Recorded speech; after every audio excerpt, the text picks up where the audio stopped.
kami akan memaparkan materi tentang PPh pasal 21 dan bagaimana cara pengisian SPT form untuk PPh pasal 21 dengan anggota.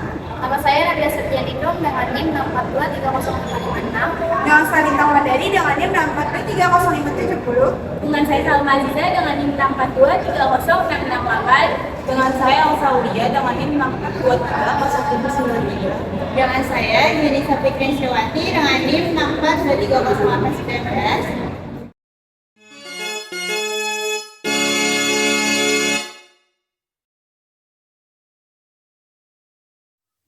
Menurut Undang-Undang Pajak Nomor 2 Ayat 1 Nomor 28 Tahun 2007, wajib pajak harus mendaftar di Direktorat Jenderal Pajak jika mereka memenuhi persyaratan subjektif dan objektif sesuai dengan ketentuan perundang-undangan yang berlaku. Pajak adalah komponen utama pendapatan Indonesia. Pajak penghasilan tergolong pajak subjektif, sehingga keadaan pribadi wajib pajak dianggap sebagai faktor utama dalam pemungutan pajak. Status wajib pajak yang tercermin dari kemampuan pembayarannya juga dianggap sebagai dasar utama dalam menentukan besarnya pajak yang terutang oleh wajib pajak. Pajak penghasilan. Pajak penghasilan atau PPh pasal 21 berdasarkan Peraturan Direktorat Jenderal Pajak Nomor Per/3-PJ/2015 adalah pajak atas penghasilan berupa gaji, upah, honorarium, tunjangan, dan pembayaran lain dengan nama dan dalam bentuk apapun sehubungan dengan pekerjaan atau jabatan, jasa, dan kegiatan yang dilakukan oleh orang pribadi subjek pajak dalam negeri. Menurut Waluyo 2019, PPh pasal 21 merupakan pajak penghasilan yang dikenakan atas penghasilan berupa gaji, upah, honorarium, tunjangan, dan pembayaran lain dengan bentuk dan nama apapun yang diterima oleh wajib pajak orang pribadi dalam negeri. Selanjutnya, terdapat dasar hukum. Dasar hukum untuk pajak penghasilan atau PPh pasal 21 terdiri dari beberapa peraturan yang mengatur pemotongan pajak atas penghasilan yang diterima oleh individu sehubungan dengan pekerjaan, jasa, atau kegiatan. Dasar hukum yang pertama, ada Undang-Undang Nomor 36 Tahun 2008. Yang kedua, ada Peraturan Menteri Keuangan Nomor 101 PMK 010 Tahun 2016 dan Nomor 102 PMK 010 Tahun 2016. Yang ketiga, Peraturan Dirjen Pajak Nomor Pem 16 PJ 2016 dan yang keempat, ada Peraturan Pemerintah Nomor 58 Tahun 2023. Yang pertama, Undang-Undang Nomor 36 Tahun 2008. Dalam undang-undang ini, subjek pajak dikenakan pajak saat menerima atau memperoleh penghasilan dalam tahun pajak. Undang-undang ini merupakan perubahan atas Undang-Undang Nomor 7 Tahun 1983 yang mengatur berbagai aspek perpajakan, termasuk tarif pajak dan pemungutan. Yang kedua, Peraturan Menteri Keuangan Nomor 101 PMK 010 Tahun 2016 dan Nomor 102 PMK 010 Tahun 2016 yang berisi aturan mengenai tarif pemotongan pajak serta mekanisme pelaporan PPh pasal 21. Selain itu, peraturan ini mencangkup mengenai ketentuan penghasilan tidak kena pajak atau PTKP terkait perhitungan PPh. Berikut adapun Peraturan Dirjen Pajak Nomor Per-16 PJ 2016, yaitu dasar pemungutan dan pemotongan pajak penghasilan berdasarkan pasal 21, termasuk pengertian penghasilan kena pajak dan tata cara pemotongannya. Selanjutnya, adapun Peraturan Pemerintah Nomor 58 Tahun 2023, yaitu penetapan tarif pemotongan pajak penghasilan atas penghasilan yang berkaitan dengan pekerjaan, jasa, atau kegiatan wajib pajak orang pribadi. Hal ini juga berlaku pada ketentuan Undang-Undang Nomor 7 Tahun 2021 tentang harmonisasi sistem perpajakan. Adapun Jenis-jenis pajak penghasilan. Yang pertama ada PPh pasal 21, yang kedua ada PPh pasal 22, yang ketiga ada PPh pasal 23, yang keempat ada PPh pasal 25, yang kelima ada PPh pasal 26, yang keenam ada PPh pasal 29, yang ketujuh ada PPh pasal 15, dan yang kedelapan ada PPh pasal 4 ayat 2 atau PPh final. PPh pasal 21. Pajak penghasilan pasal 21 atau PPh 21 adalah pajak yang dikenakan atas uang yang diterima oleh seseorang dalam kaitannya dengan pekerjaan, posisi, jasa, dan kegiatan lainnya. Ini adalah rincian penting tentang PPh 21. PPh 21 dikenakan terhadap berbagai jenis pendapatan seperti gaji dan upah, honorarium, tunjangan, dan pendapatan lainnya. Pasal 21 PPh menerapkan skema pajak progresif dengan tarif yang berbeda tergantung pada jumlah penghasilan. PPh pasal 22. Pajak penghasilan pasal 22 atau PPh 22 adalah pajak yang dikenakan kepada badan usaha tertentu yang melakukan kegiatan perdagangan, baik milik pemerintah maupun swasta. PPh pasal 23. Pajak penghasilan pasal 23 atau PPh 23 adalah pajak yang dikenakan atas penghasilan tertentu yang diterima oleh wajib pajak, baik individu maupun organisasi, terkait dengan jasa, modal, dan hadiah. PPh pasal 23 ini mengontrol pemotongan pajak atas bunga, dividen, royalti, dan hadiah. Tarifnya adalah 15% atau 20% tergantung pada jenis objek pajak.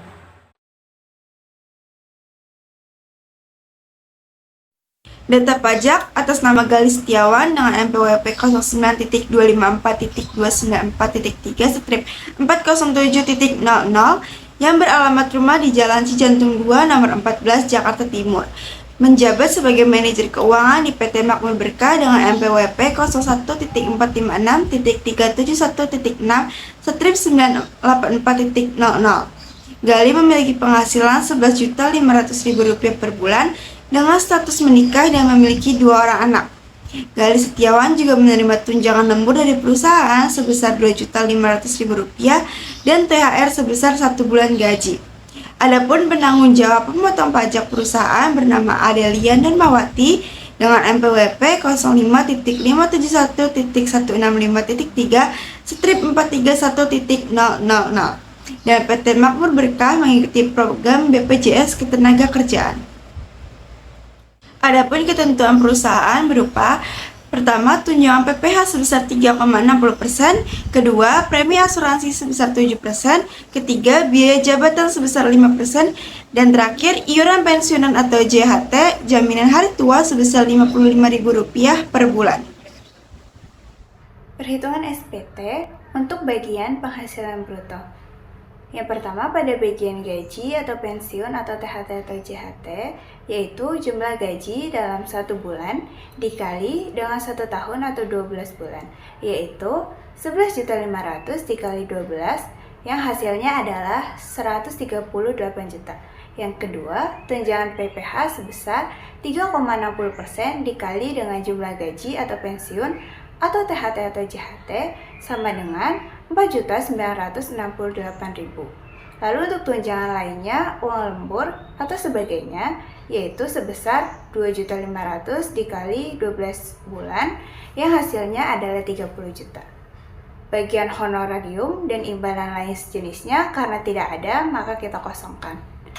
Lalu yang kelima ada premi asuransi yang dibayar pemberi kerja sebesar 7%. Lalu kita kalikan dengan 138 juta yang hasilnya adalah 9.660.000. Untuk penerimaan dalam bentuk natura dan kenikmatan lainnya yang dikenakan pemotongan PPh pasal 21 tidak ada, maka kita kosongkan.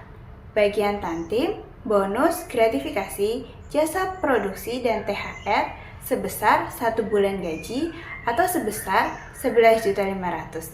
Dan yang terakhir, ada jumlah penghasilan bruto, yaitu penjumlahan dari poin nomor 1 sampai poin nomor 7 yang hasilnya adalah 194.128.000. Pengurangan. Poin 9. Biaya jabatan dan biaya pensiun sebesar Rp9.706.400. Poin 10. iuran pensiunan atau JHT sebesar Rp660.000. Poin 11. Jumlah dari poin 9 dan poin 10 yaitu sebesar Rp10.366.400. Selanjutnya, perhitungan PPh pasal 21. Untuk pengisian kolom nomor 12, jumlah penghasilan neto yaitu hasil dari poin nomor 8 dikurangi dengan poin nomor 11. Maka 194.128.000 dikurang 10.366.400. Maka hasilnya 183.761.600. Selanjutnya, untuk kolom nomor 13, penghasilan neto masa sebelumnya tidak ada, maka dikosongkan. Selanjutnya, untuk pengisian nomor 14, jumlah penghasilan neto untuk PPh pasal 21 yaitu sebesar 183.761.600. Selanjutnya, untuk pengisian kolom nomor 15, penghasilan tidak kena pajak yaitu jumlah tanggungan berupa 1 istri dan 2 anak, yaitu 54 juta ditambah 4,5 juta ditambah 4,5 juta ditambah 4,5 juta. Hasilnya 72 juta. Selanjutnya, untuk pengisian kolom nomor 16, penghasilan kena pajak disetahunkan pengurangan poin nomor 14 dengan poin nomor 15, yaitu 183.761.600 dikurang 72 juta. Hasilnya 111.761.600. Selanjutnya, untuk pengisian kolom nomor 17, PPh pasal 21 atas penghasilan kena pajak disetahunkan sebesar 15% dikali 111.761.600 sama dengan 16.764.240. 15% diambil dari tarif baru PPh-OP berdasarkan UU HPP nomor 7 tahun 2021, yaitu penghasilan di atas 60 juta sampai dengan 250 juta. Selanjutnya, untuk pengisian kolom nomor 18, PPh pasal 21 yang dipotong masa sebelumnya tidak ada jadi dikosongkan. Selanjutnya, untuk kolom nomor 19, PPh pasal 21 terutang, atau kalau ada lebihan dari tahun lalu, jadi diisi dengan nominal yang sama dengan poin nomor 17, sebesar 16.764.240. Selanjutnya, untuk kolom nomor 20, PPh pasal 21 dan PPh pasal 25 yang telah dipotong sebesar 16.764.240. Baik, yang pertama kita akan mengisi kolom identitas memotong pajak, yaitu identitas perusahaan. Yang pertama, untuk masa perolehan penghasilan, kita isi 01/12 karena masanya 1 tahun ya, dari bulan 1 sampai dengan bulan 12. Yang kedua, untuk kolom nomor, kita isikan dengan NPWP perusahaan, yaitu 1.1/371.456.984.000. Yang ketiga, untuk kolom NPWP pemotong diisi dengan nomor NPWP dari perusahaan, yaitu 01.456.371.6/984.000. Yang keempat, untuk kolom nama pemotong diisi dengan nama perusahaan, yaitu PT Makmur Berkah. Di bagian A, kita bisa melihat kolom identitas pekerja atau orang yang akan membayar pajak. Yang pertama, NPWP atau nomor pokok wajib pajak milik pembayar pajak. Bapak Gali memiliki NPWP 09.254.294.3/407.000. Yang kedua, nomor paspor atau NIK. Karena Bapak Gali merupakan WNI, maka ia mengisi NIK yaitu 3402247103100003. Yang ketiga, nama pembayar pajak, nama lengkap sesuai kartu identitas. Nama lengkap Bapak Gali ialah Gali Setiawan. Yang keempat, alamat tempat tinggal. Alamat rumah di Jalan Cijantung 2, nomor 14, Jakarta Timur. Yang kelima, jenis kelamin. Jenis kelamin laki-laki. Yang keenam, jumlah tanggungan yang dimiliki pembayar pajak. Bapak Gali memiliki 1 orang istri dan 2 orang anak, sehingga ia mengisi di K/3. Yang ketujuh, Bapak Gali menjabat sebagai manajer keuangan.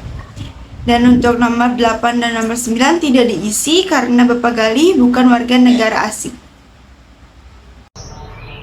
Untuk kolom bagian penghasilan bruto, kita isi berdasarkan data pada studi kasus yang ada. Pada kolom nomor 1 yaitu bagian gaji atau pensiun atau THT atau JHT, kita isi sebesar 138 juta rupiah. Untuk kolom nomor 2 yaitu bagian tunjangan PPh, kita isi sebesar Rp4.968.000. Dan kolom nomor 3 yaitu tunjangan lainnya, uang lembur dan sebagainya, kita isi sebesar 30 juta rupiah.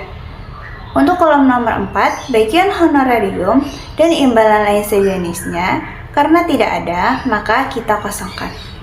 Kolom nomor 5 yaitu premi asuransi yang dibayar pemberi kerja, kita isi sebesar Rp9.660.000. Kolom nomor 6 yaitu penerimaan dalam bentuk natura dan kenikmatan lainnya yang dikenakan pemotongan PPh pasal 21, kita kosongkan karena tidak ada.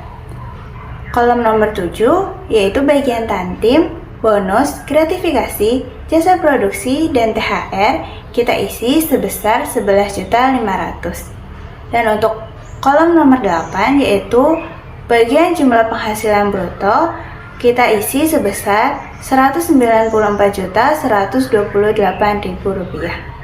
Pengurangan. Poin 9. Biaya jabatan dan biaya pensiun sebesar Rp9.706.400. Poin 10. Iuran pensiunan atau JHT sebesar Rp660.000. Poin 11.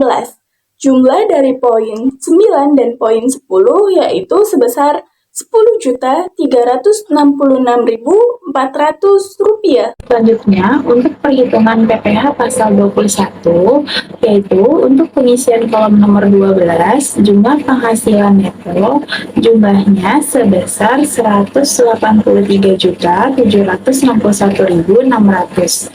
Berikutnya, untuk pengisian kolom nomor 13, pengisian neto masa sebelumnya itu dikosongkan.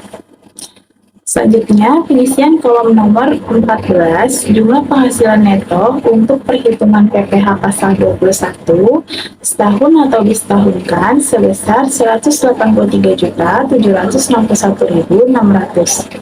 Selanjutnya, untuk pengisian kolom nomor 15, penghasilan tidak kena pajak atau PTKP sebesar Rp72 juta.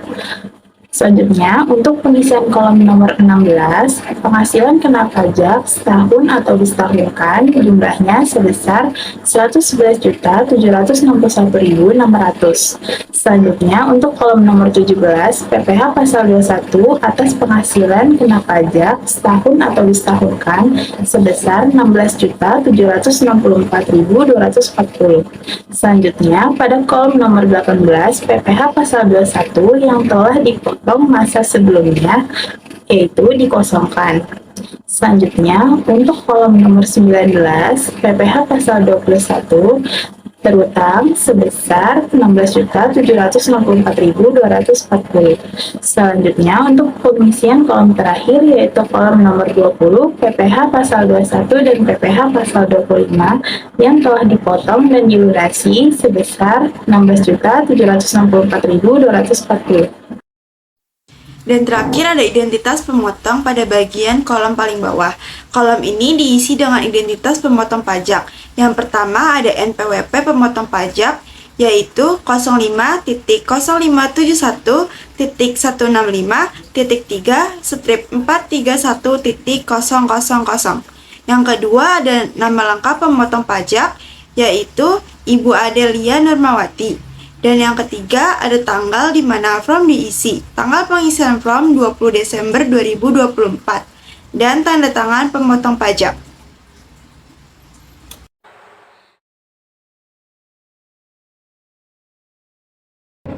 Sekian penjelasan dari kami. Wassalamualaikum warahmatullahi wabarakatuh.